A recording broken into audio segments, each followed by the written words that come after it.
তো আজকে সকাল সকাল চলে আসলাম। তো পানি হচ্ছে, প্রচুর বৃষ্টি হচ্ছে, তো কাজ হবে কিনা এখন জানি না। তো আমরা কাজ সাইডে কাছাকাছি চলে এসেছি, ওই সামনে কাজের সাইড আমাদের। চলো ওইখানে যেয়ে তোমার সাথে দেখা হচ্ছে বা কথা হচ্ছে, চলো। তো দেখতে পাচ্ছ আমাদের নেটটা মারা হয়ে গিয়েছে, আর এই দিকটা, এই পেছনের দিকটা মারলে হয়ে যাবে।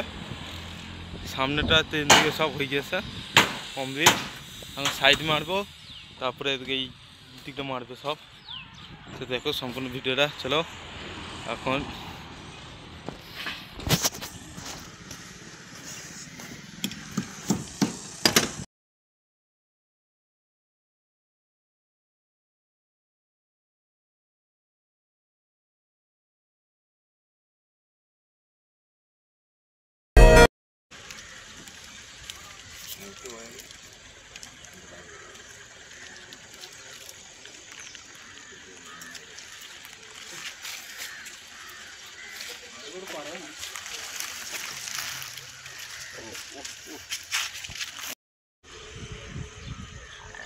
তো গাইস আমাদের ওই দিকটা হয়ে গেল, তারপর দেখতে পাচ্ছ এইখান থেকে এইটুকুটা মারতে বাকি আছে, এইটা মারলে শেষ হয়ে যাবে, তারপর লেভেল করবো।